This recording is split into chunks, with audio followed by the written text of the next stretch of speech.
హైదరాబాద్ బోనాలను మంత్రి పొన్నం ప్రభాకర్ సమీక్షించారు. ఈ నెల 26 నుంచి ఆషాఢ బోనాలు ప్రారంభం కానున్న నేపథ్యంలో జరుగుతున్న ఏర్పాట్లు, ప్రభుత్వం నుంచి అవసరమైన సహాయ సహకారాల గురించి చర్చించేందుకు మర్రి చెన్నారెడ్డి మానవ వనరుల కేంద్రంలో సమావేశం నిర్వహించారు. ఈ సందర్భంగా మంత్రి పొన్నం మాట్లాడుతూ హైదరాబాద్ బోనాల కోసం రాష్ట్ర ప్రభుత్వం ప్రాథమికంగా 20 కోట్లు మంజూరు చేసిందని, సకాలంలో నిధులు అందేలా అధికారులు చర్యలు తీసుకోవాలని మంత్రి సూచించారు. బోనాల ఏర్పాట్లను ఉద్యోగంలా కాకుండా సేవా దృక్పథంతో చేయాలని, ఎక్కడా ఎటువంటి అవాంఛనీయ ఘటనలు, భక్తులు ఇబ్బందులు కలగకుండా చర్యలు తీసుకోవాలన్నారు. ఉజ్జయిని మహంకాళి, లాల్ దర్వాజా, బల్కంపేట ఎల్లమ్మ ఉత్సవాలపై ప్లాన్ ఆఫ్ యాక్షన్ తయారు చేయాలని సూచించారు. అన్ని విభాగాలు సమన్వయంతో పనిచేసి బోనాల్ వేడుకలను విజయవంతం చేయాలని మంత్రి పొన్నం ప్రభాకర్ సూచించారు.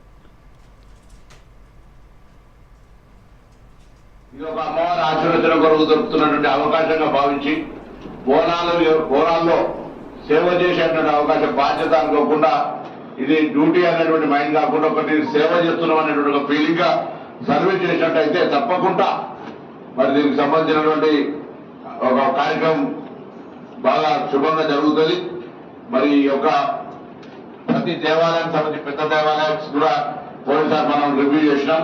మరి ఈసారి కూడా ప్రిన్సిపల్ సెక్రటరీ గారు మాన్కార్ ఉద్యోగానికి సంబంధించినటువంటి డీటెయిల్ ప్రోగ్రామ్ ను, బల్కంపేట డీటెయిల్ ప్రోగ్రామ్ ను, అదే లా తర్వాత సింహానికి సంబంధించి కూడా డీటెయిల్ ప్రోగ్రామ్ ను, గోల్కొండను కూడా డీటెయిల్ గా ప్లాన్ ఆఫ్ యాక్షన్ కొంత డీటెయిల్ యాక్షన్ ప్లాన్ తయారు చేసింది. ఈ సందర్భంగా నేను విజ్ఞప్తి చేస్తాను. దాని తర్వాత ఎలిఫెంట్ కి సంబంధించి స్వయంగా గౌరవ మంత్రి గారు దేవాదాయ అటవీ దానికి సంబంధించిన ఫారెస్ట్ మినిస్టర్ కాబట్టి వారు కూడా మరి ఆ కార్యక్రమం చూస్తారు.